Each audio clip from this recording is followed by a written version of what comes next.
Hola compañeros, ya hemos vuelto a casa después de un viaje fascinante por Japón.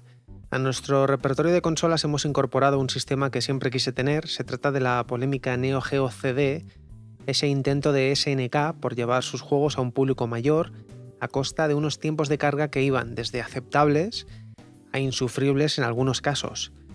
Pero no es el momento de analizar el sistema, sino de echar un vistazo a su mando de control principal, en la misma línea de lo que serían los mandos tradicionales para consolas de 8 y 16 bits. Sin embargo, este comodísimo mando, al menos para mí, de ergonomía perfecta, al nivel del mismísimo mando de 6 botones de Mega Drive, modificado levemente después para Saturn, posee una característica muy distintiva en su cruceta. En realidad no es una cruceta al uso, sino una versión miniaturizada de lo que sería el clásico joystick de una máquina recreativa. Incluso se escucha el correspondiente clic de los microinterruptores al pulsar cada dirección. Desde el primer momento que lo manoseas, sin haber encendido todavía la consola, sabes que estás ante uno de los mejores mandos de la historia. Pero no es perfecto, ni mucho menos. Mientras lo voy desmontando os cuento. La primera desventaja que le veo es el gran recorrido desde la posición central hasta el clic de activación. Esto se traduce en un tiempo de reacción elevado que, dependiendo de las exigencias de cada jugador, puede no ser del agrado de todos. Pero esto es solo una apreciación personal y siempre existe la opción de utilizar un arcade stick si este mando no te convence. En general lo considero un mando fantástico salvo por un detalle de peso.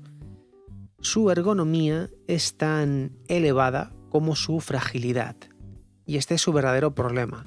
La mayoría de mandos de segunda mano presentan problemas, esto es un hecho, siempre en la cruceta, ya sea porque los discos metálicos que hacen clic están deformados por el uso o porque están sucios y oxidados. Para acceder a estos discos hay que realizar una obertura en el interruptor que falla o que no suena como debería. A veces funcionan perfectamente pero no suenan bien, y a mí personalmente me gusta que se escuche un clic bien sonoro. No cortéis más de lo necesario, solo media circunferencia.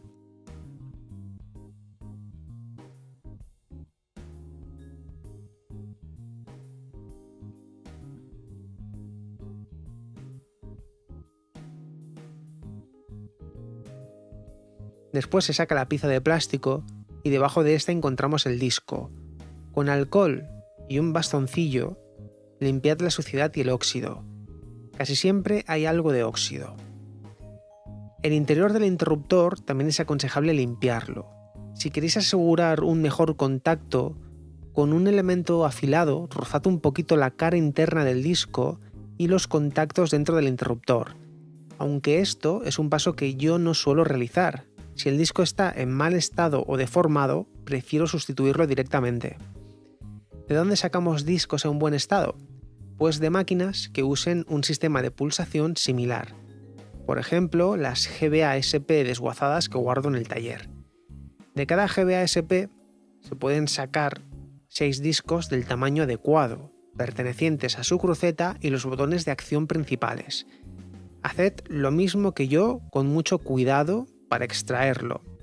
Siempre os lo digo, no tengáis prisa. Las cosas se hacen bien o no se hacen.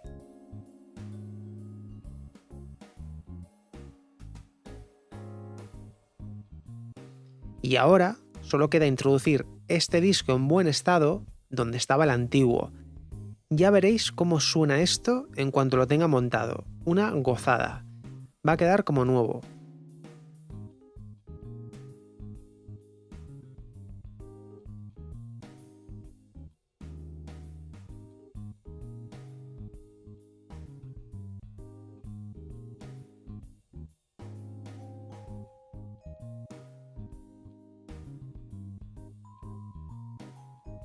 Una vez más, una consola muerta es donante de piezas para otro sistema.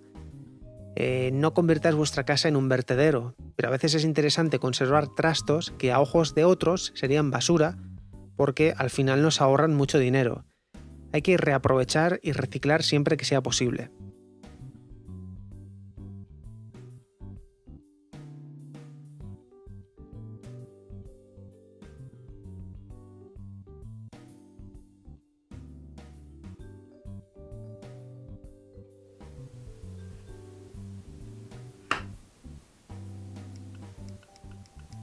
Bueno, ¿qué os parece? ¿Suena bien o no? Para mí es maravilloso, música para mis oídos.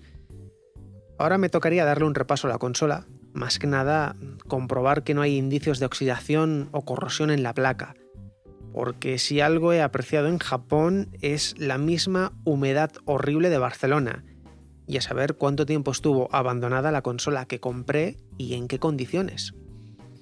Bueno, ya está todo hecho, jugad mucho y hasta pronto.